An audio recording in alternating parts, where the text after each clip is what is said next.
Élection générale en RDC, Martin Fayulu se retire du processus. Le président de l'ESID a annoncé cette décision ce lundi au cours d'un point de presse organisé à Kinshasa.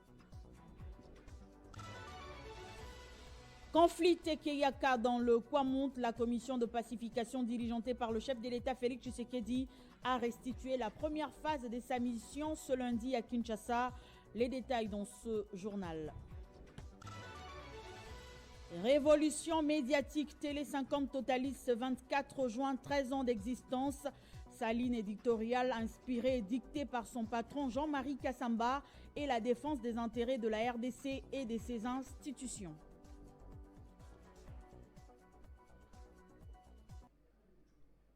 C'est l'heure de vous informer. Bienvenue à tous à ce journal sur Télé 50. À la une de l'actualité, l'un des candidats de l'opposition à la présidentielle de 2023 a annoncé ce lundi son retrait du processus faute de crédibilité. Martin Fayulu, arrivé deuxième en 2018 et en tête d'affiche actuellement lors des revendications contre la tricherie aux prochaines élections, annonce qu'il ne présentera aucun candidat à tous les niveaux.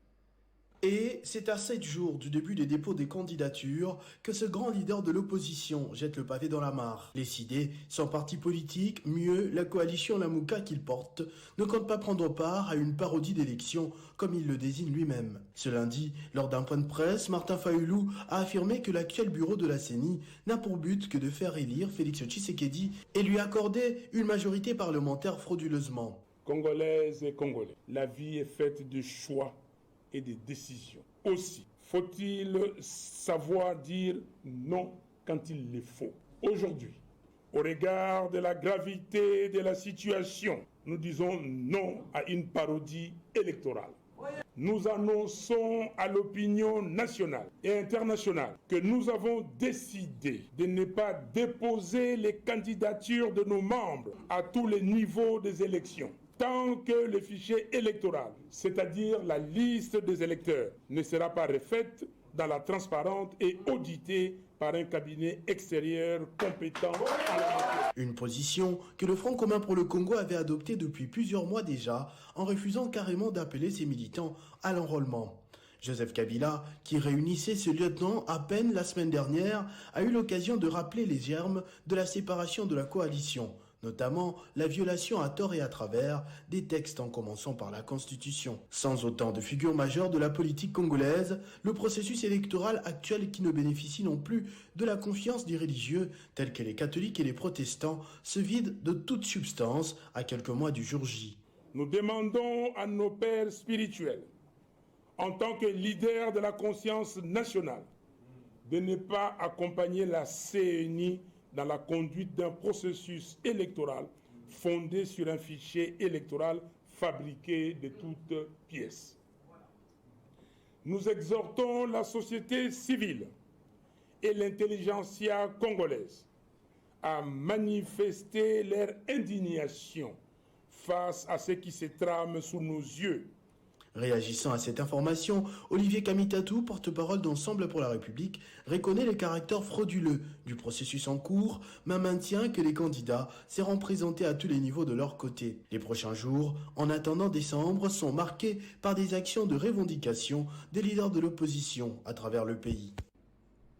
Je l'annonçais au sommaire, conflit Tekeyaka dans le Kwamount, la commission de pacification diligentée par le chef de l'État a restitué la première phase de sa mission ce lundi à Kinshasa devant les chevaliers de la plume. Cette commission gouvernementale composée du ministère de l'Intérieur et Sécurité et celui du ministère près, le président de la République a pour objectif de privilégier le dialogue pour que la paix revienne à Kwamount. C'est un point de presse animé conjointement par la ministre près les présidents de la République, Nana Manouanina, et son collègue vice-ministre de l'Intérieur et Sécurité, Jean-Claude Molipé.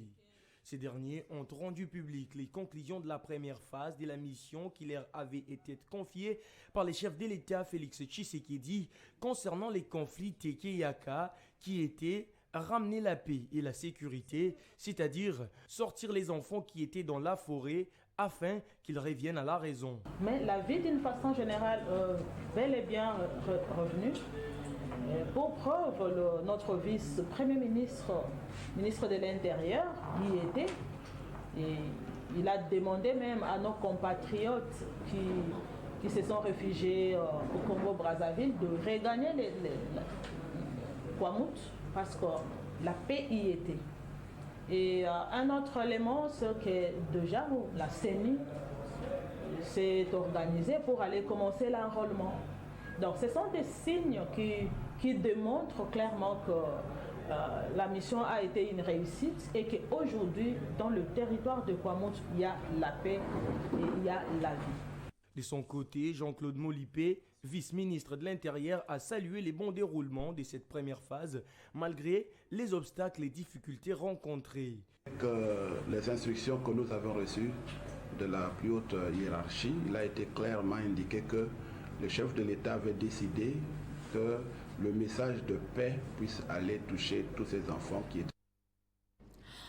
Programme de développement local de 145 territoires, le Bureau central de coordination, l'une des 3 agences qui assure sa mise en œuvre, a organisé ce lundi à Kinshasa une journée d'information à l'attention de la société civile congolaise pour Jean Mabi, directeur général du BCECO. Cette séance s'inscrit dans le cadre de la recevabilité pour dissiper les zones d'ombre. C'est une rencontre inédite entre le Bureau central de coordination et toutes les forces vives de la société civile congolaise. C'est lundi 19 juin 2023 dans la salle des conférences de la Maison de France à la Gombe. Redevabilité oblige, le directeur général du BCECO, Jean Mabi, a tenu à apporter la lumière à ceux qui sont plus proches de la population sur l'exécution du programme de développement local des 145 territoires initié par le chef de l'État, dont le BCECO est l'une des 3 agences de sa mise en œuvre. Nous avons invité la société civile aujourd'hui pour pouvoir faire le point sur l'état d'avancement du PDL 145 territoires. C'est tout à fait normal, parce qu'eux aussi, ainsi que d'autres personnes, suivaient le PDL de loin. Le PDL aussi, c'est une réponse du chef de l'État aux préoccupations des différentes couches de population à l'intérieur du pays. À ce jour, le BCECO a reçu 204 millions de dollars pour la construction de 731 infrastructures, dont les écoles, les centres de santé, le bâtiment administratif. Et pour la première phase, 313 infrastructures confiées aux agences locales d'exécution sont déjà à 90% des travaux. La livraison, c'est d'ici fin juin. La société civile congolaise veut en tout cas faire les suivis sur terrain pour éviter toute faille dans l'exécution de ces programmes salvateurs. Jean Mabi salue l'initiative. C'est leur rôle. Ils ont pour mission d'assurer le contrôle citoyen. Ce n'est pas un contrôle policier, c'est pour aussi édifier le gouvernement.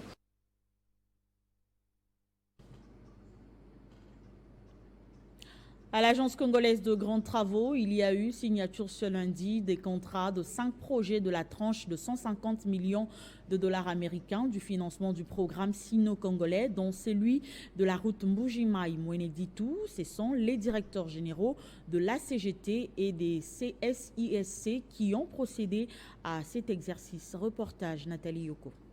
Après une période relativement longue de léthargie due à certains réglages entre les parties prenantes, l'année 2022 a vu le décaissement de 150 millions de dollars américains pour le financement des projets dans le cadre du programme sino-congolais. C'est pour rendre effectif cela que le directeur général de l'Agence congolaise des grands travaux, maître d'ouvrage délégué du ministère des ITP sur ces projets, et celui du SICC, l'entrepreneur, ont procédé à la signature des contrats des 5 projets. L'ingénieur Nikonzao a rappelé à l'entrepreneur qu'au lancement des travaux, une implication des autorités locales soit sollicitée afin que ces derniers s'approprient davantage le projet. Ils sont attendus par l'ensemble de la population congolaise. Donc nous voudrons ici insister pour que les travaux commencent maintenant et nous devons profiter de la saison sèche. Les contrats qui doivent signer vont respecter toutes les procédures.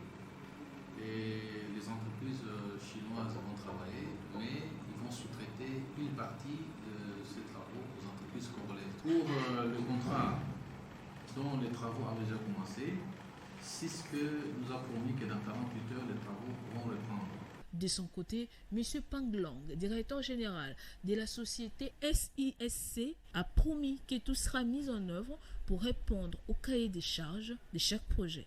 La tranche de 150 millions prendra à charge 19 projets, dont les 5 qui ont été signés ce jour, à savoir la modernisation de la route Materne Tchelat-Singini, la construction de la route Mbujimaï-Moneditu, la construction de la route Bukavu-Kamanyola, puis la finition du stade de Bukavu et la construction de la route Idiofa-Ingoudi.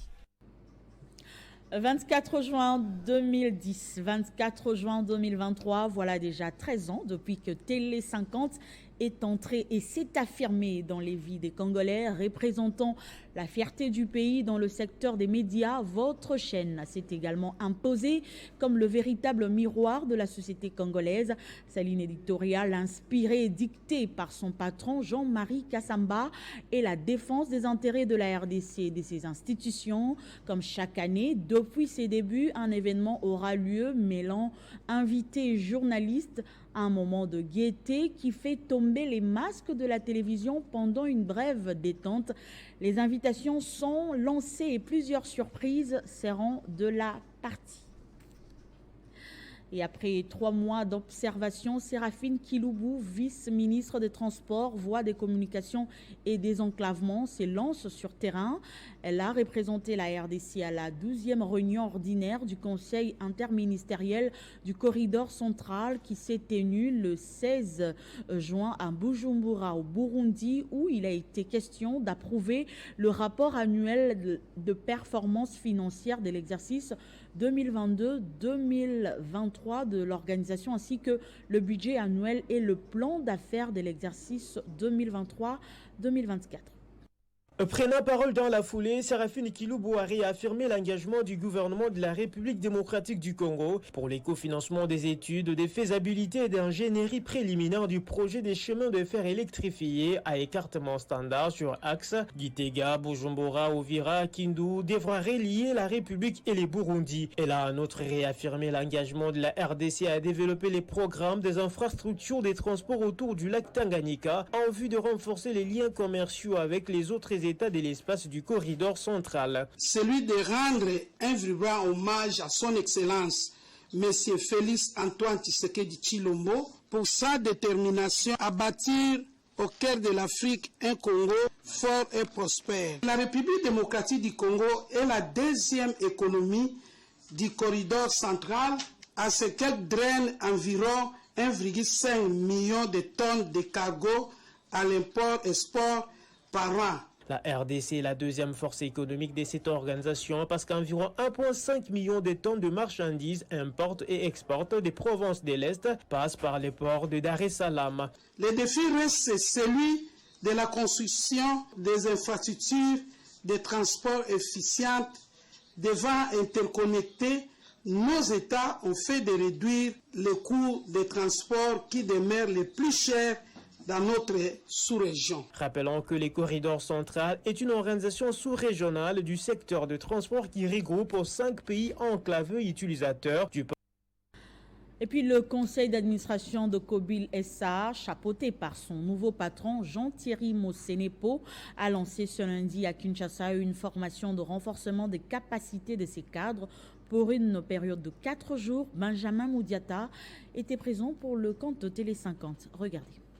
Dans les soucis de répondre positivement à la lourde charge lui attribuée, les conseils d'administration nouvellement nommés à la tête de Kobil SA par le président de la République Félix Tshisekedi et ses autres dirigeants ont organisé 4 jours de formation sur les renforcements de capacités, soit du 19 au 24 juin 2023. Conduites par l'École supérieure de la magistrature, particules des LOADA, les formations s'articulent sous les thèmes gouvernance d'entreprise, mission, responsabilité et synergie d'action des administrateurs et dirigeants de la société anonyme. Bassiala Landou Djena, directrice générale adjointe des Kobil SA, livre les enjeux de ces assises. C'est pour renforcer les capacités.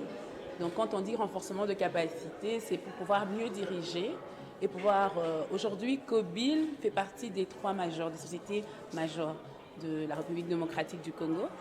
On a Total, on a Engen et nous on se positionne à la 3e place. Donc nous avons 13% de la part du marché. Et aujourd'hui, notre objectif est de pouvoir gagner une plus grande part du marché. Donc, avec ce renforcement de capacité, en sortant de là, Kobil serait très gagnant parce que voilà, tous les administrateurs on sera fournis des bien outillés pour pouvoir challenger sur le marché. De son côté, le nouveau président du conseil d'administration de Kobil SA, Jean-Thierry Monsenepo, a songé à remercier les chefs de l'État Félix Tshisekedi en donnant la quintessence de ses assises. À en croire les professeurs Mayata Ndiaye Mbaye, directeur général de Ersouma, qui a l'idée cette première séance, tout est prêt pour que Kobil SA batte tous les records possibles. Le week-end a été chargé pour le secrétaire général de l'AFDC, Guy Richard Malongo, qui poursuit sans désemparer la tournée Battez la base le samedi et dimanche.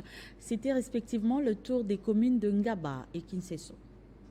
Après la commune de Lemba, la tournée d'inspection dénommée Battez la base s'est poursuivie dans ces deux communes de Ngaba et Kinseso. Le chef du gouvernement du parti cher au professeur Modeste Bahati Lukwebo a inspecté les bases Ngaba sous la houlette du docteur Trisha Moussou et Kinseso Rai et Bikanga superviseur par le jeune leader Olivier Nyangui. Question d'évaluer les animateurs et leaders du parti, ainsi que les potentiels candidats à la députation provinciale et locale par rapport à leur capacité d'encadrement, de sensibilisation et de fidélisation des militants qu'ils ont du reste conduit à l'enrôlement. Une occasion pour Guy Richard Malongo, dit TGV, d'y rappeler aux cadres et militants de ces coins de la capitale leur choix pour la prochaine présidentielle, à savoir Félix Antoine Tshisekedi Tshilombo, et surtout lui procurer une majorité confortable. Nous sommes venus évaluer le travail que nos cadres font ici à Kinseso. Vous savez que l'AFDC c'est un parti qui est plus proche de la population. Et si vous avez la base, il faut la protéger. Voilà pourquoi nous avons cette campagne dénommée Protéger base ou Battez la base. Les impressions sont très favorables. Vous avez vu que tous les inspecteurs sont en train de protéger la base et nous, ça nous réjouit. Véritable homme de terrain, Guy Richard Malongo réaffirme que la tournée Battez la base va se poursuivre jusqu'en province à travers le président fédéraux pour se rassurer de la proximité de leurs candidats avec la base et s'assurer de la victoire du parti et de leur regroupement politique qui est également à pied d'œuvre pour la réélection de Félix Tshisekedi à la magistrature suprême. Et puis le vice-ministre des Mines, Godard Motemona, président de la fondation qui porte son nom et autorité morale du parti En Marche pour le Progrès, a remis un lot important des bancs au collège Saint-Étienne situé dans la commune de Limété. Il a également primé le meilleur lauréat de l'examen d'État édition 2022. Pour l'initiateur Godard Motemona, ces gestes visent à stimuler les goûts d'émulation auprès des élèves de cette école, mais également d'accompagner les chefs de l'État, Félix Tshisekedi, dans le secteur de l'éducation du pays, particulièrement la gratuité de l'enseignement. On est venu remettre les bancs, primer les élèves et inaugurer le latrine. Remettre des bancs, c'est pour accompagner le chef de l'État dans sa vision de gratuité de l'école. Pour ne pas primer les élèves, pour qu'ils soient motivés et qu'ils soient meilleurs, vous devez travailler, vous devez vous distinguer. Le père, préfet des études du collège Saint-Étienne, remercie Godard Motemona pour ce geste posé. Vous voici de nouveau au sein de notre collège pour offrir 100 bancs et primer les meilleurs élèves. Que Dieu vous bénisse énormément pour ces gestes qui nous vont droit au cœur. Par ailleurs, la fondation Godard Motemona a aussi réhabilité les latrines du collège Saint-Étienne. L'occasion faisant les larrons, les élèves de cette école ont profité de l'occasion pour présenter leur doléance auprès du vice-ministre des Mines, Godard Motemona, notamment doter l'école d'une bibliothèque, d'une salle informatique et la connexion Internet, d'un laboratoire moderne. Et puis le mouvement de libération du Congo a organisé une matinée politique dans le district de la Lukunga. John Efambe, président fédéral de ce parti dans cette circonscription, a profité de l'occasion pour procéder à l'installation des chefs des rues comptant pour le parti cher à Jean-Pierre Bemba Gombo. Rassemblement d'envergure pour un échange axé sur les enjeux de l'heure. C'est le cheval de bataille actuel de John Efambe, président fédéral du MLC Lukunga 1 dans sa juridiction. Cette sortie publique a eu pour point de mire le lancement d'une campagne de sensibilisation et l'installation des chefs de rue au motif de la mobilisation des militants. la fourmi la fédération Lukunga 1. Fambate, okokende kotambola balabala na balabala, pona kotea sango balamba e matali lingomba, pe kotia ba chef de rue, pona bakamba lingomba na biso. Dans son adresse à la population, John Efambe a également rassuré la population de la cohésion dans l'action gouvernementale pour la paix au pays et aussi de la matérialisation des projets de développement et de désenclavement de ce coin de la capitale.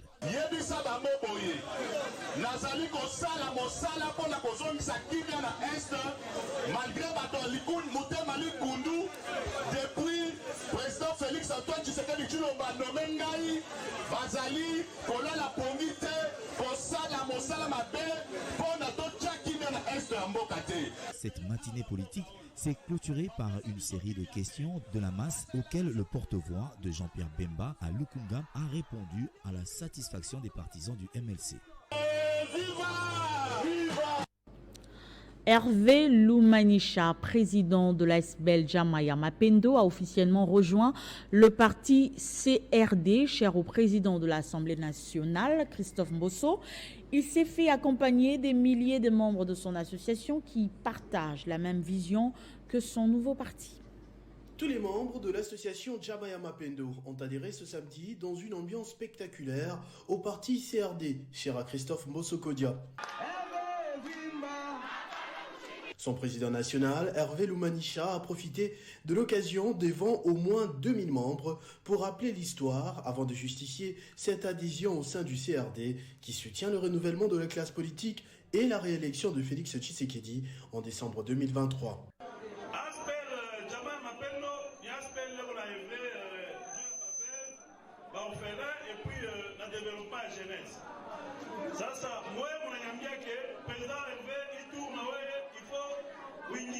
Compétition électorale. Avec une compétition électorale, il faut qu'il y ait une compétition électorale. Police, il y a un parti politique. Si vous voulez,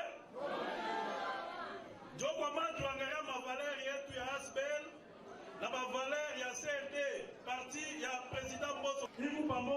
Le président interfédéral de la Convention pour la République et la démocratie au Haut-Katanga, Dieudonné Tchienge, a lancé un message contre la division et les tribalismes, mot d'ordre de Christophe Mbosso Kodia lui-même.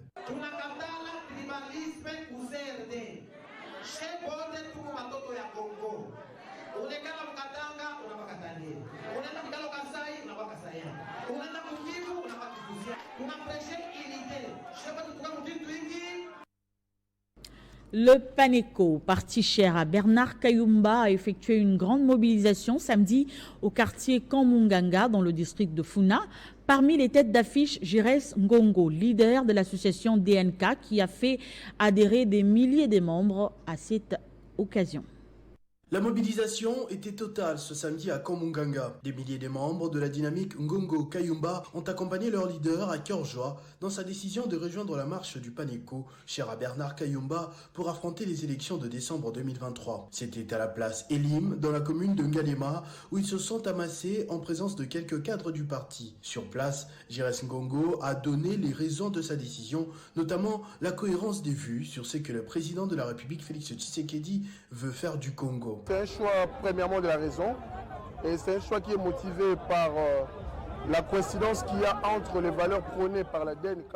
Comme vous le savez, nous étions hier secrétaire général dans un parti où nous avons subi tout ce qu'on a subi. Il y a eu beaucoup d'antivaleurs, les calomnies, les antivaleurs, la médiocrité qui a caractérisé ce parti. Aujourd'hui, il était important pour que la DNK puisse trouver un bon chemin avec lequel on devrait affronter les élections de 2023.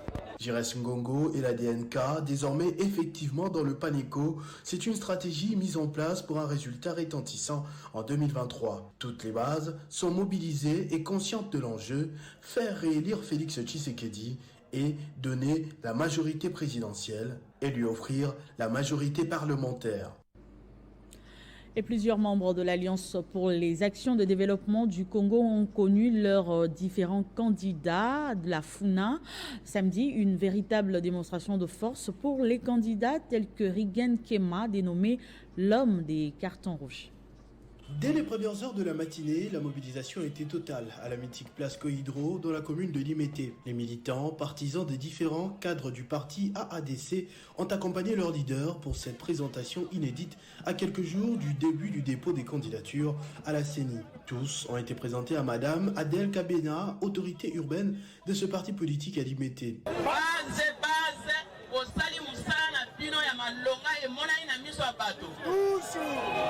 Parmi eux, Rigen Kema, accompagné d'une foule des militants de ce parti munis des cartons rouges qui ont passé le message du moment.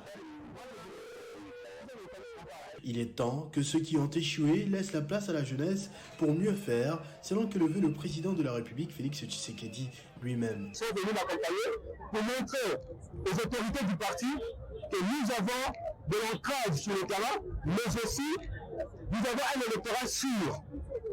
La jeunesse et l'énergie qui manquait jusqu'ici à ce pays.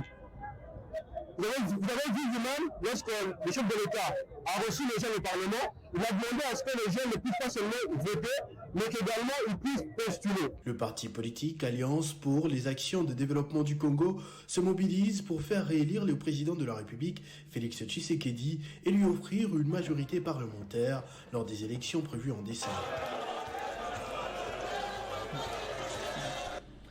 Et puis le Parti social et démocratie pour le peuple se restructure presque chaque mois afin de bien affronter les élections à venir. Dimanche, l'autorité morale du SDP, Charles Chioka, a procédé à l'installation du président fédéral de Massina 2 pour son dynamisme sur terrain. Le Parti social et démocratie pour le peuple continue de faire peau neuve pour bien s'avancer aux élections qui profilent à l'horizon. Après les communes de Maluku, Kimbantseke et Njili, le SDP a installé hier le président communal de Massina 2, Zachary Soki, qui abat un travail de titan dans ce coin de la capitale. Commençons d'abord par remercier le bon Dieu. Nous remercions aussi le chef de l'État, le président de la République démocratique du Congo, pour la volonté de développer notre pays. Ainsi que nous promettons au chef de l'État sa réélection en 2023. Réveiller et travailler avec la jeunesse pour redresser ce pays, c'est l'une des missions que s'est assignée le SDP, parti cher à Charles Chioka. Nous sommes ici à Massina 2. Nous sommes venus installer notre camarade Zachary Soki. Il a démontré sa force. En tout cas, il y a vraiment la population et la population l'a remplie de jeunes, de mamans et de papas. Tous sont venus soutenir leur enfant Zachary Soki. Et je tiens également aussi à remercier notre secrétaire général que j'appelle 5 étoiles. C'est grâce à son travail acharné à bâtir qu'il démontre chaque jour, qu'il nous pousse à travailler chaque jour, de démontrer que la jeunesse peut faire quelque chose. Parce que la jeunesse, c'est l'avenir de demain. Et la vision du chef de l'État, c'est réveiller la jeunesse, c'est travailler avec la jeunesse. Et aujourd'hui, notre camarade Zachary Soki nous a démontré que les SDP et Zamboka Bana SDP Mokili Mobile. Depuis toujours, le Parti social et démocratie pour le peuple, membre de l'Union sacrée de la nation, mène des actions selon la vision du chef de l'État, Félix Antoine Tshisekedi Tshilombo, pour lui donner un deuxième mandat en 2023. D'un parti à un autre, les Congolais patriotes démocrates CPD, parti de l'ancienne vice-ministre du budget, Ernestine Nyoka, fait partie de ceux qui ont signé la charte constitutive de AAABG. Le CPD se dit prêt à militer activement au sein de ce regroupement. Les Congolais devront désormais compter sur le parti politique, le Congrès des patriotes démocrates, au sein du méga regroupement Action audible pour la bonne gouvernance, AABG, à l'occasion de la sortie officielle de cette dernière. La présidente du CPD, maître Ernestine Nyoka Kaiba, a pris activement part à cette sortie officielle avec sa base et ses cadres. Le numéro 1 du parti CPD donne ici les raisons de son adhésion. Le choix de AABG, c'est un choix qui vient compléter l'idéologie démocratique. Mon parti, le CPD,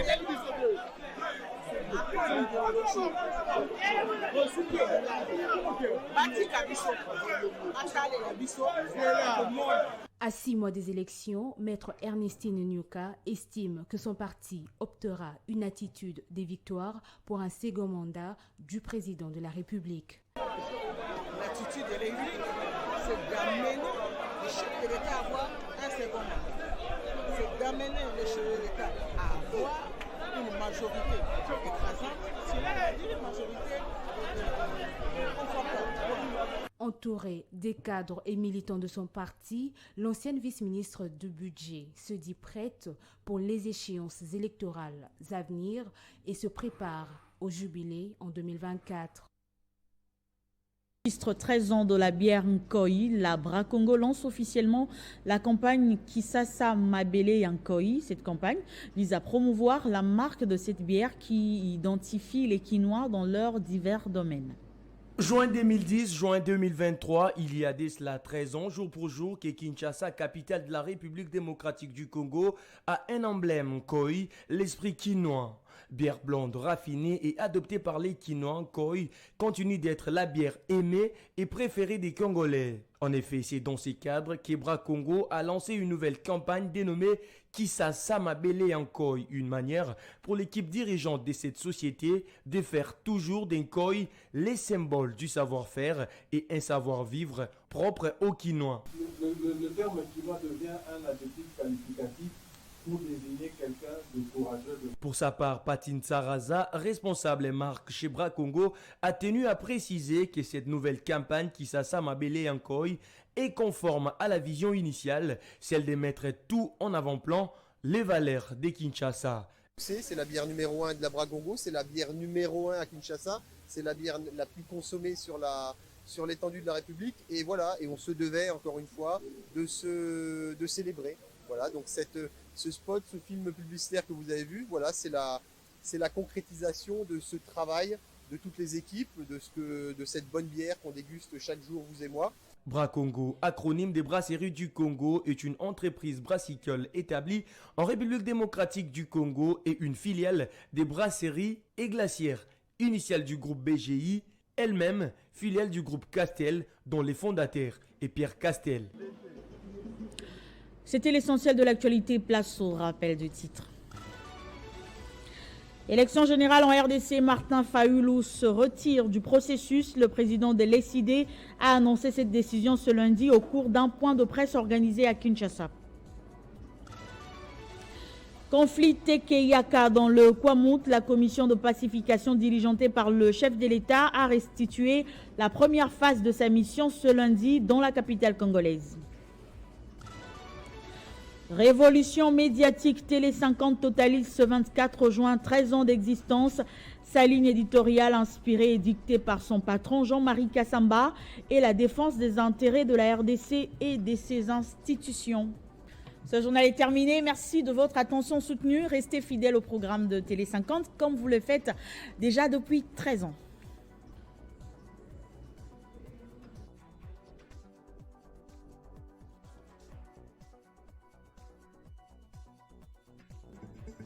Retrouvez toute l'actualité en continu sur www.tele50.cd.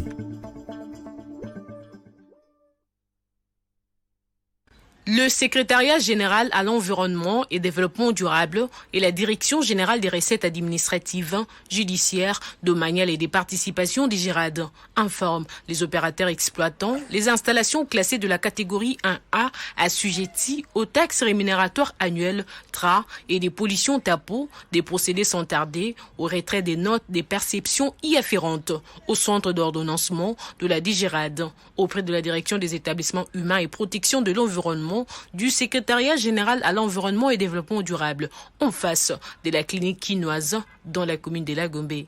Le paiement des dites taxes pour l'exercice en cours devra intervenir au plus tard le 30 juin 2023 et ce, conformément aux dispositions légales et réglementaires en vigueur. Fait à Kinshasa le 9 juin 2023. Pour le directeur général de la DGRAD, Jean-Lucien Boniemé Ikefo, pour le secrétaire général à l'EDD, Benjamin Touarambé Bamoninga.